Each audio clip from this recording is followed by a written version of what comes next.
మీ మోకాల నొప్పులకు ఎటువంటి సర్జరీ లేకుండా ఎపియాన్ పెయిన్ క్లినిక్ అందిస్తున్న అత్యాధునిక చికిత్స.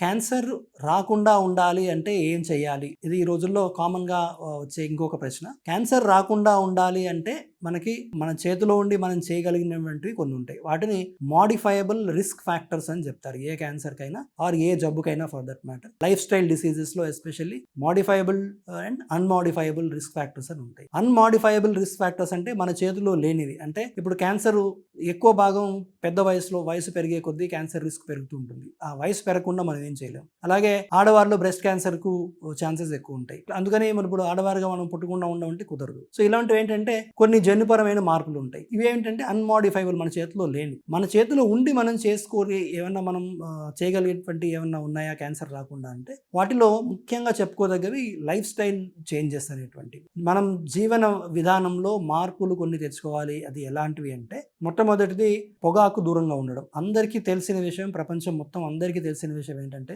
పొగాకు వాడకం అది ఏ రూపంలో వాడినా అది క్యాన్సర్కి కారణం అవుతుంది. అది స్మోకింగ్ కావచ్చు, లేదా దాని నశం స్నిఫింగ్ కావచ్చు, పొగాకు నవలడం లాంటిది కావచ్చు, గుట్కా లాంటి దాన్ని అది తినడం కావచ్చు. ఇది ఏ రూపంలో మనం పొగాకు వాడినా కూడా క్యాన్సర్ కారణాల్లో ఒకటిగా ఇది బలంగా దీనికి సైంటిఫిక్ ఎవిడెన్స్తో పాటు మనకి అది ఎస్టాబ్లిష్ చేయడం జరిగింది. సో వాటిని కార్సినోజెన్స్ అని అంటారు. క్యాన్సర్కి కారణమయ్యేటువంటి కెమికల్స్ని కానివ్వండి, సబ్స్టెన్సెస్ని కానివ్వండి మనం కార్సినోజెన్స్ అనే పేరుతో పిలుస్తాం. ఈ కార్సినోజెన్ ఎఫెక్ట్ అనేది టొబాకోలో, పొగాకులో చాలా ఎక్కువగా మనకి కనిపిస్తుంటుంది. కాబట్టి దానికి దూరంగా ఉంటే మంచిది.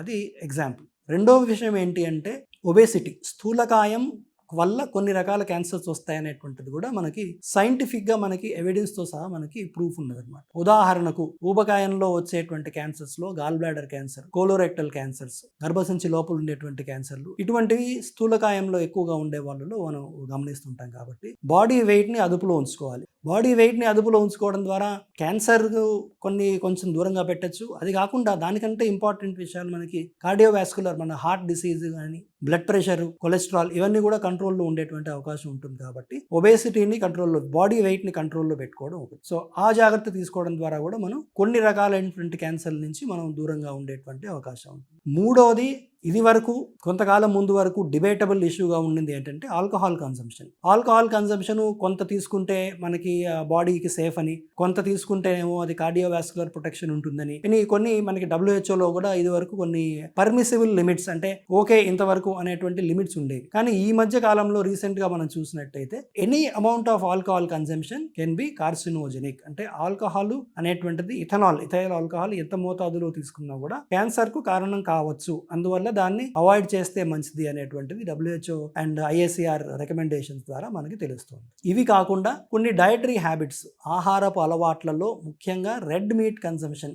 రెడ్ మీట్ అంటే బీఫ్, పోర్క్ లాంటివి, దేంట్లో అయితే అనిమల్ ఫ్యాట్ ఎక్కువగా ఉంటుందో అటువంటివి తీసుకోవడం ద్వారా కూడా క్యాన్సర్స్, కొన్ని రకాల క్యాన్సర్స్ మనకి ఎక్కువగా రావచ్చు అనేటువంటిది మనకి సైంటిఫిక్ ఎవిడెన్స్ ఉంది. కాబట్టి దానికి దూరంగా ఉండాలి. సో క్యాన్సర్ రాకుండా మనం ఏమేమి చేయొచ్చు, ఏమేమి జాగ్రత్తలు తీసుకోవచ్చు అంటే యాక్టివ్ లైఫ్ స్టైల్ పాటించడం, వెయిట్ చెక్లో ఉంచుకోవడం, టొబాకో పొగాకు టోటల్గా దూరంగా ఉండడం, ఆల్కహాల్ అవాయిడ్ చేయడం, అండ్ అలాగే రెడ్ మీట్ అవాయిడ్ చేయడం. సో ఇటువంటివి కొన్ని లైఫ్ స్టైల్ హ్యాబిట్స్ మార్చుకోవడం ద్వారా మనం క్యాన్సర్కి దూరంగా ఉండేటువంటి అవకాశం ఉంటుంది. ఇవి కాకుండా ఎవరైతే రెగ్యులర్ హెల్త్ చెకప్స్కి వెళ్తుంటారో, రెగ్యులర్గా ఈ రోజుల్లో అందరూ ఎంప్లాయీస్ కానివ్వండి, నాన్ ఎంప్లాయిడ్ పీపుల్ కూడా కానివ్వండి, మనకి బ్రహ్మాండంగా ఇప్పుడు క్లినిక్స్, మన తెలంగాణ క్లినిక్స్లో కూడా కొన్ని టెస్ట్లు అవి చేయడం జరుగుతుంది. మీరు ఎప్పుడైనా 40-45 ఇయర్స్ దాటిన తర్వాత టెస్ట్లకి వెళ్ళినప్పుడు ఆ పర్టికులర్ సెంటర్ డాక్టర్ దగ్గరికి, ఎవరి దగ్గరికి వెళ్తారో వాళ్ళని అడిగి క్యాన్సర్ స్క్రీనింగ్కి ఏమన్నా టెస్ట్ ఉన్నాయా అనేటువంటిది ఒక మాట అడిగి వారి ద్వారా తెలుసుకొని యాక్టివ్